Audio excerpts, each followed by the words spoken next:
أعوذ بالله من الشيطان الرجيم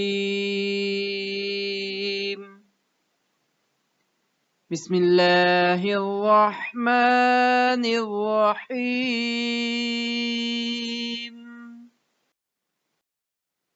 السلام علیکم ناظرین، ایک اور نئے سبق کے ساتھ حاضر ہیں۔ آپ سے درخواست ہے کہ ان احادیث کو صدقہ جاریہ کے طور پر دوسروں کو سکھائیں اور سنائیں اور خود بھی سیکھیں اور اپنے بچوں کو بھی سکھائیں۔ سبق شروع کرنے سے پہلے چینل کو سبسکرائب ضرور کر دیں۔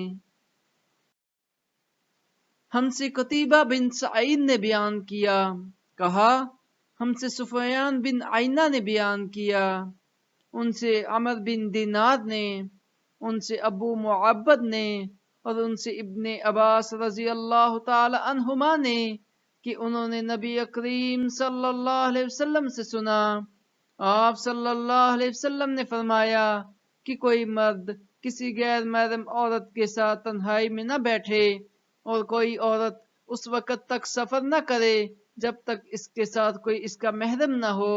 اتنے میں ایک صحابی کھڑے ہوئے اور عرض کیا، یا رسول اللہ، میں فلاں جہاد میں اپنا نام لکھوا دیا ہے اور ادھر میری بیوی حج کے لیے جا رہی ہے۔